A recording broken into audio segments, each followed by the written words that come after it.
E eu quero sempre lembrar aos irmãos que essa série tem sido gravada em áudio, em vídeo, está disponibilizada e atualizada no YouTube.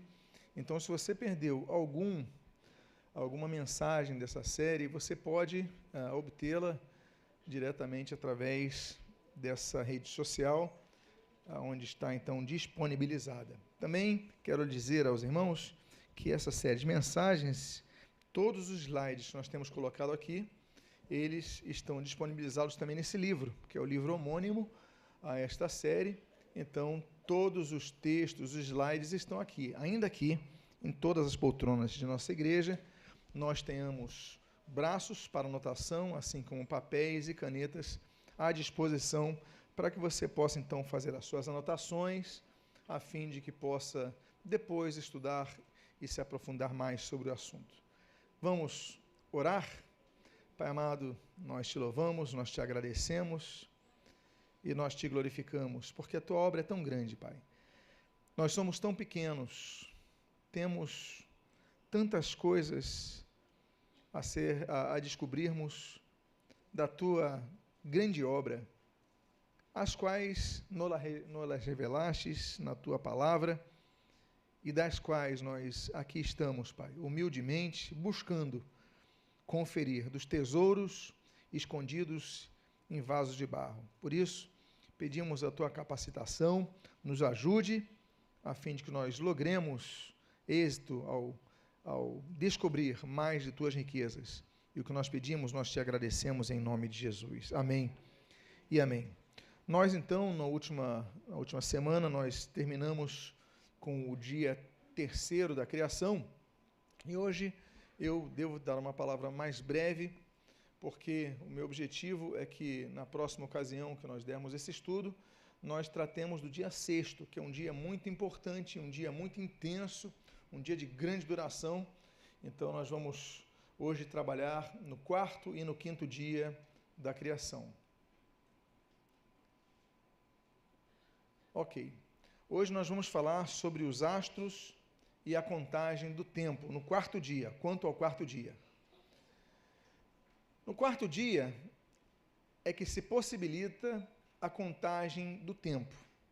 Até o 3º dia, ainda que Deus tenha dito, haja luz e houve luz, e ainda que nós tenhamos, como nós analisamos e estudamos, a frase, e houve tarde e manhã do 1º dia, e houve tarde e manhã do 2º dia, e houve tarde e manhã do 3º dia, nós trabalhamos nos textos hebraicos das palavras Eref e Boker, e ali demos o sentido, citamos o Targum de Onkelos, citamos a percepção rabínica a respeito dessa terminologia, a abrangência dos termos, mas somente no 4º dia se pode contar o tempo. Por quê?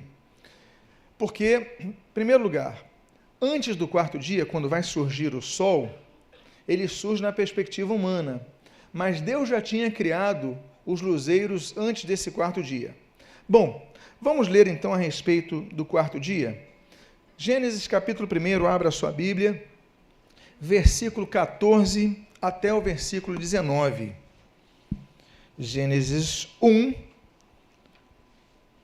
versículo 14 até o versículo 19. Você tem a sua Bíblia, também temos disponível na tela, e o texto assim registra. Disse também Deus, haja luzeiros no firmamento dos céus, para fazerem separação entre o dia e a noite. E sejam eles para sinais, para estações, para dias e anos. E sejam para luzeiros no firmamento dos céus, para iluminar a terra. E assim se fez. Fez, e aqui eu coloco a palavra hebraica, faiar, Deus os 2 grandes luzeiros, o maior para governar o dia e o menor para governar a noite, e fez também as estrelas. Observação importante. Eu disse e tenho comentado que Deus, quando criou os céus e a terra, versículo 1, isso foi no dia 0. Depois nós temos o haja luz no dia 1, mas se ele criou os céus e a terra, os céus, Shamaim no hebraico também significa universo, e todas as galáxias, elas foram se expandindo a partir daquela explosão do Big Bang, por que agora está dizendo que Deus fez os luzeiros? Por isso que é importante essa palavra, vaiar, porque nós vamos entender o sentido dessa palavra. Pois bem, primeiro, o verbo empregado vaiar, ele inclui uma ação completada no passado. Por isso que é importante nós termos o entendimento dessa palavrinha hebraica. Ela foi completada antes. Então, Deus não fez naquele momento do quarto dia. É como se nós pudéssemos traduzir como Deus tinha feito outrora. Por exemplo, seria uma tradução plausível para o verbo vaiar nessa questão. Então, no passado, quando Deus criou os céus e a terra, antes do primeiro dia, Deus criou todo o universo, com o Sol, com a Lua, e foi se expandindo ao longo de bilhões de anos todas as estrelas. Por exemplo, a nossa galáxia, que a gente chama carinhosamente de Via Láctea, né? Então ela tem, estima-se, 100 bilhões de estrelas. A nossa galáxia tem 100 bilhões de estrelas, estima-se. Agora, existem milhões de galáxias. Então tudo isso, oriundo daquela grande explosão do Big Bang, que nós argumentamos depois, nós trabalhamos sobre isso no segundo dia dessa série de mensagens, foi expandindo milhões de galáxias, e uma delas, bilhões de estrelas, e uma delas o Sol. Então, já tinha sido criado anteriormente. Foi se desenvolvendo aquela massa de calor, a radioatividade, a expansão dos elementos químicos ao redor de todo o universo. Pois bem, mas por que nós então, no quarto dia, é que surgem os firmamentos, surgem os luminares, né? Surge a fonte de luz, que é o Sol, e o reflexo, o astro que reflete a luz, que é a Lua. Por que eles surgem no quarto dia? Aquilo que nós argumentamos anteriormente. A Terra, assim como todos os astros do universo, ela está incandescente, ela é uma explosão, vem de uma explosão, Big Bang é uma massa de calor muito grande. A Terra, então, ela está borbulhante, efervescente de calor, de radiação, Então, a atmosfera, ela estava completamente opaca. Volto a dizer, o autor da Bíblia, que é o Espírito Santo, que a revelou através de 40 outros autores, pelo menos, então, ela vai dar a percepção de quem está na terra. Por exemplo, Gênesis 1 fala, o Espírito de Deus pairava sobre a face das águas. Então, é a percepção de baixo para cima. De baixo para cima, Deus já tinha criado todas as coisas, mas a gente não vê o sol. A gente só vai começar a ver o sol e a lua no quarto dia da criação, por quê? Antes a atmosfera estava opaca. Você não enxergava, não entrava luz. Estava realmente tudo escuro, altamente denso. O sol já existia, não havia luz. Ao longo do tempo, ao longo dos bilhões de anos que vão passando, a Terra vai num processamento, vai entrando no processo de esfriamento. Já há, por exemplo, o surgimento do oxigênio na Terra, né? Então temos ali o hidrogênio, tem o oxigênio que vai gerar água. Aí o Espírito Santo diz assim, o Espírito de Deus parava sobre a face das águas. Já há água na Terra.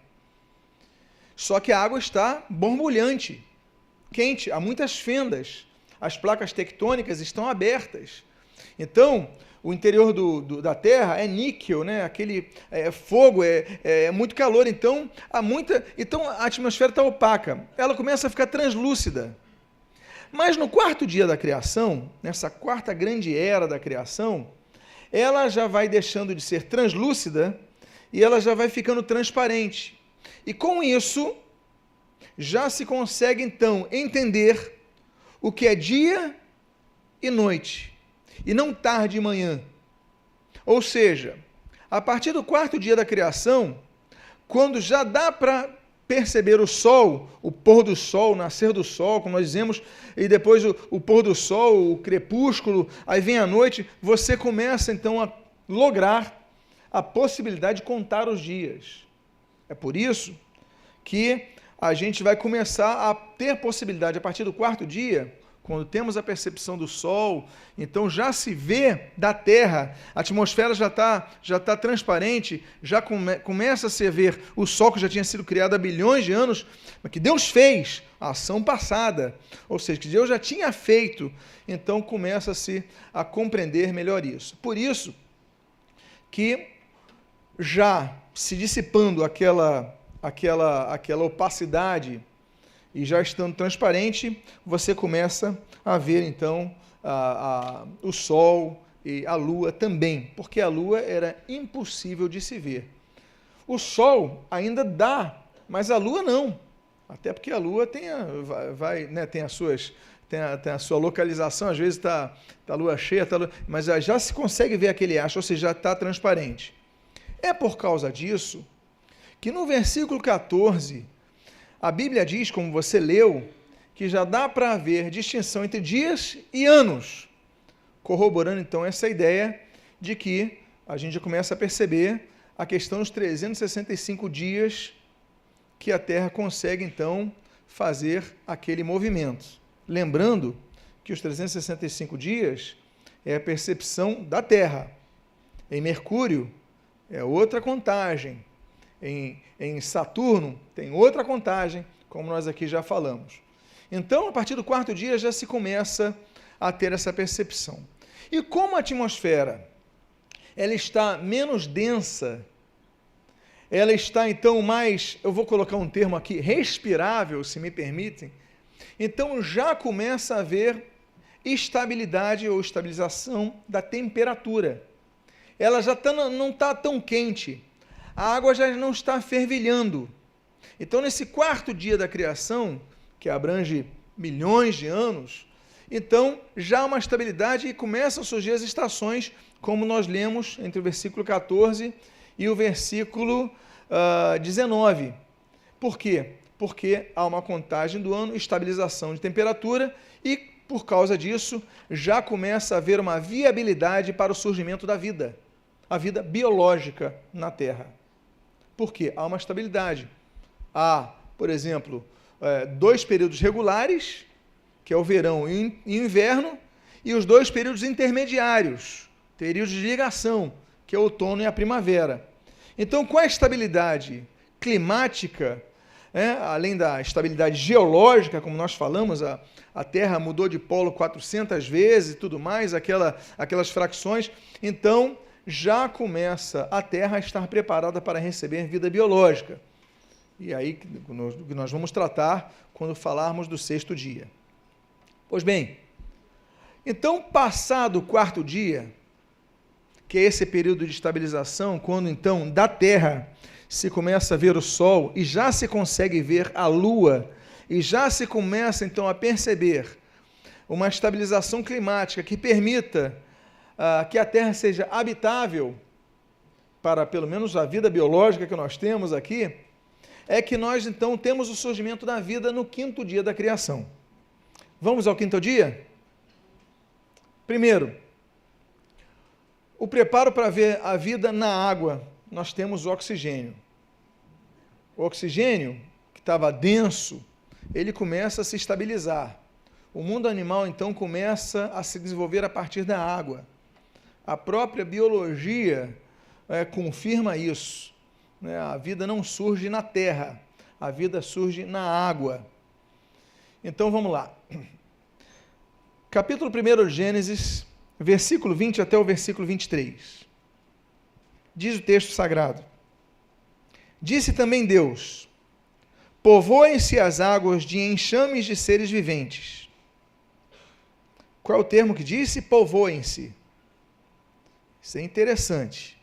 E voem as aves sobre a terra, sob o firmamento dos céus. Criou, pois, Deus os grandes animais marinhos e todos os seres viventes que rastejam, os quais povoam as águas. Seres viventes que rastejam, está falando das águas, dos seres das águas. Segundo as suas espécies. E todas as aves, segundo as suas espécies. E Deus os abençoou, dizendo: Sede fecundos, multiplicai-vos e enchei as águas dos mares, e na terra se multipliquem as aves. Se entende comumente, na comunidade acadêmica, que a vida surge da água, que os seres mais antigos, eles surgem da água, o que confirma mais uma vez o texto bíblico, que começa a vida na água. Pois bem, ela começa na água, mas não começa com peixes. Os peixes vão vir muito depois, ok? Vão vir depois os peixes, as algas, estrelas do mar. Mas nós temos que considerar também que o mar, ele tem bactérias, ele tem vários seres minúsculos, que são os que vão dar origem, possibilidades ao surgimento dos demais seres. Então, por exemplo, nós temos que considerar a existência de organismos que você só consegue enxergar com microscópio, que são os plâncton. Nós temos os fitoplâncton, e eu estou aqui começando com a cadeia alimentar mais básica e realmente elementar. Me permitem aqui a repetição do termo. Por quê? Porque temos os fitoplâncton, que são minúsculas plantas, volto a dizer, você só consegue enxergar com microscópio. Aliás, foi interessante que no dia do meu aniversário, nós decidimos fazer um passeio em família e fomos ao Oceanário do Rio. E não sei quantos já foram no Oceanário aqui do Rio. Olha, você que não foi, se programe para estar um dia lá, uma tarde ou uma manhã, vale a pena. Assim que você entra, a primeira coisa que você vê são os plâncton. Tem 2 aquáriozinhos, primeira coisa. Tem os zooplâncton e os fitoplâncton. É a primeira coisa que você vê. Depois você vai ver os peixes. Aí tem as medusas. Pois bem, então, nós temos os fitoplâncton, que são vegetais minúsculos, mas que eles ajudam a produção de oxigênio, a liberação de oxigênio, inclusive, para permitir a vinda dos peixes. Então, Deus, que começa a produzir os animais marítimos, começa, na verdade, com essa pequena vegetação do fitoplâncton, que vai permitir que surjam uns animais minúsculos, chamados zooplâncton. Ela é bióloga, ela sabe o que eu estou falando. Então, nós temos o zooplâncton, que se alimentam nos fitoplâncton. E aí, esses animais vão permitir que surjam os peixes vão comer o zooplâncton. E aí, então, essa criação divina, ela vai começar a permitir o surgimento e desenvolvimento dos demais animais marítimos segundo a sua espécie. Vamos avançar. Por causa da oxigenação que eles vão liberando na água. Ou seja, já há possibilidade de haver vida na água, graças a esses primeiros elementos. Agora, essa criação do quinto dia, o quinto dia vai demorar muito tempo, vai demorar bilhões de anos. Lembra os irmãos que a Terra, ela tem cerca de 4 bilhões e meio de anos. Podemos arredondar para 4 bilhões, 5 bilhões, enfim, o cálculo não é preciso, é estimado, mas nós temos, então, um estágio muito longo nesse quinto dia da criação. Então, por exemplo, deixa eu ver aqui. Ok. Os peixes mais antigos que foram encontrados fossilizados, eles têm, pela estimativa de cálculo, 700 milhões de anos. Os peixes. Mas eu volto a dizer, os peixes não são os animais mais antigos da Terra. Então, hoje a gente começa a tirar a dúvida de quais são os animais mais antigos da Terra.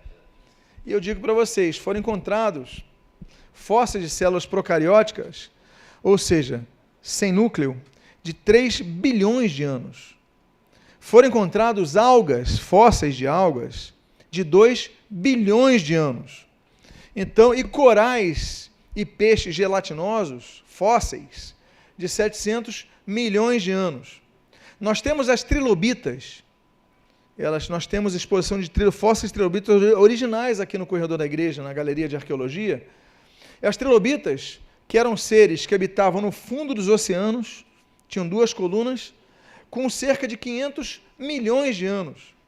Nós temos branquiópodes, aquela espécie de conchas, por exemplo, com cerca de 400 bilhões de anos, já do período paleozoico devoniano. Então, nós temos seres muito anteriores aos peixes que Deus foi criando. Então, quando Deus cria esse quinto dia, é um processo de desenvolvimento das espécies que vai durar e permear milhões e milhões de anos.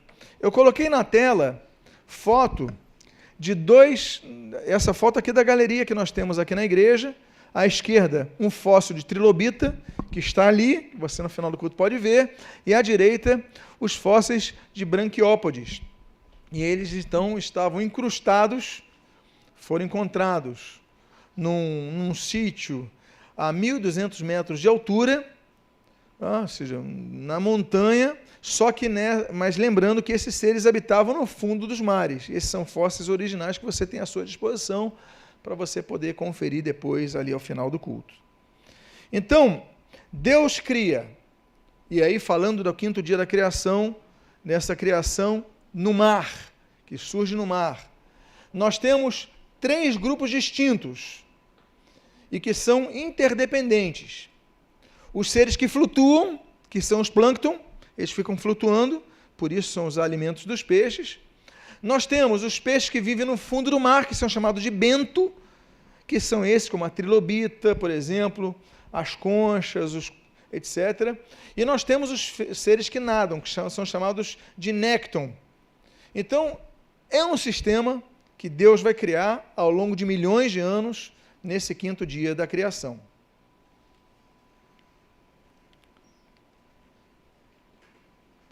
Os plâncton, então, já falei.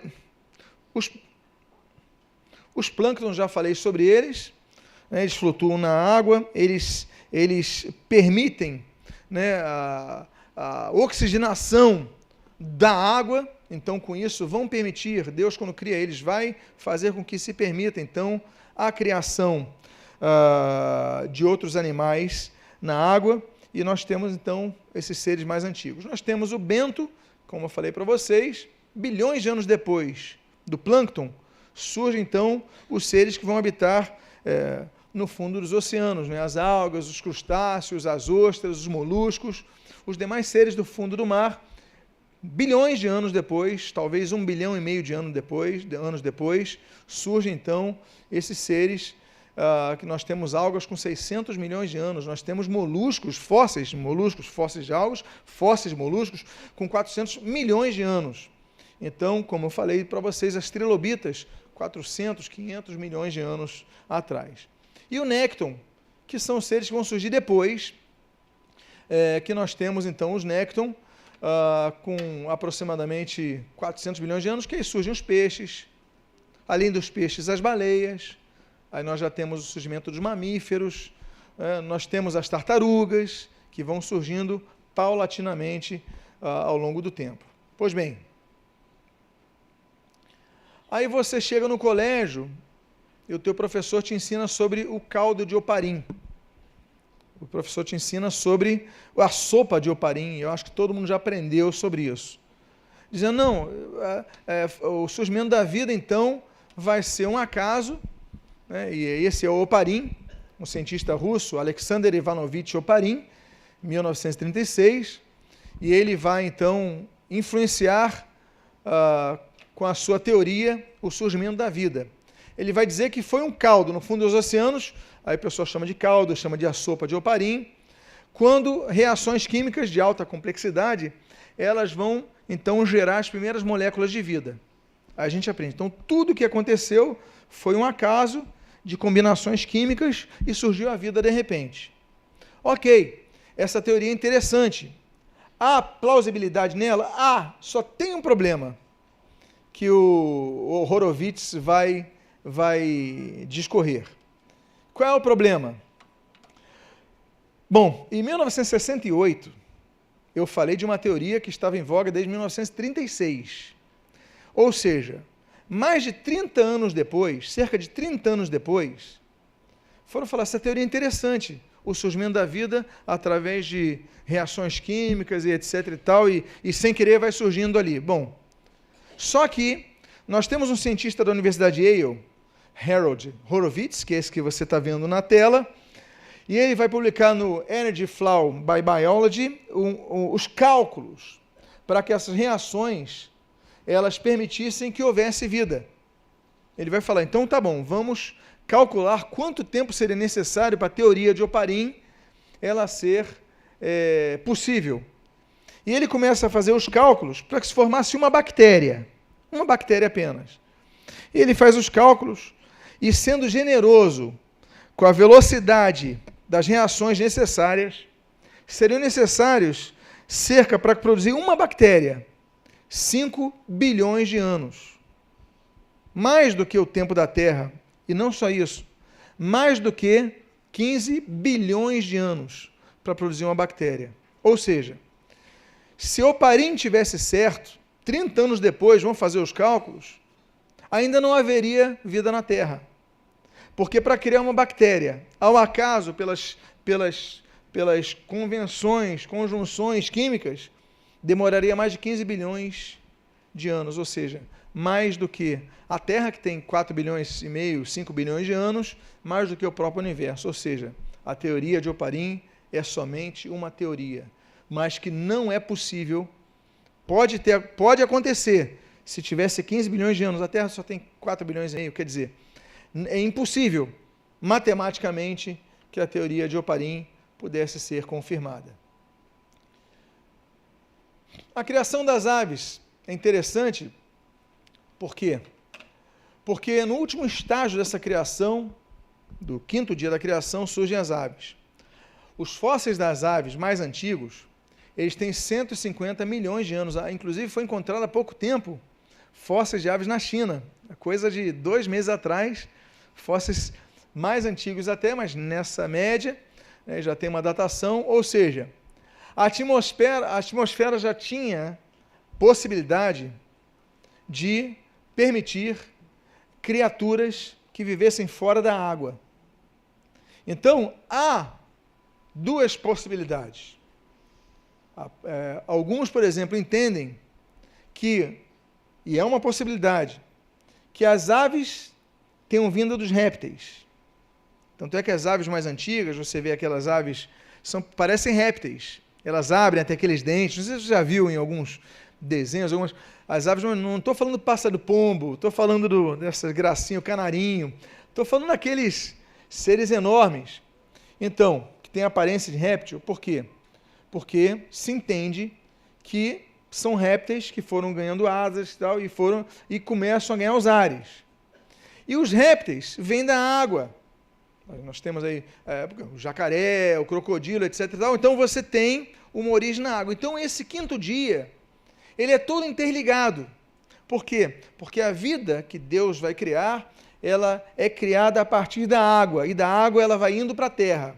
Nós temos uma criação distinta no 6º dia, que nós vamos analisar noutra oportunidade. Mas é importante e interessante nós notarmos que, nesse período, já havendo uma estabilização do oxigênio fora da água, ou seja, não dependendo apenas do fitoplâncton, não dependendo do zooplâncton, que isso vai demorar um tempo para as águas poderem ter um tipo de oxigênio não suficiente para quem habita na terra, mas suficiente para os que habitam no mar. Então, nós já temos, no período final desse 5º dia, a terra, ela tendo possibilidade de ter criaturas que depois de um tempo saindo da água, elas já vão começar a conseguir respirar e a começar, então, a avançar. Então, agora, interessante notar que, ao contrário do que muitos entendiam na antiguidade, que eles entendiam, então, que as aves eram seres alados que podiam ir para todos os cantos do céu, para o infinito do céu.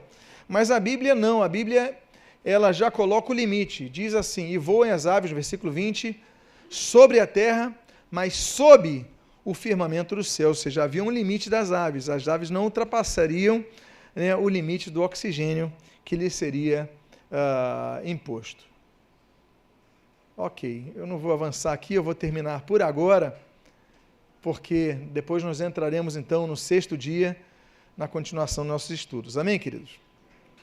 Vamos fazer uma oração, vamos ficar de pé, vamos agradecer ao Senhor pela sua tão bela criação e tão complexa criação. É uma criação bela, complexa, linda, e cujo coroamento será com a humanidade, a coroa da criação. Diga para a pessoa que está do seu lado, você é a coroa da criação.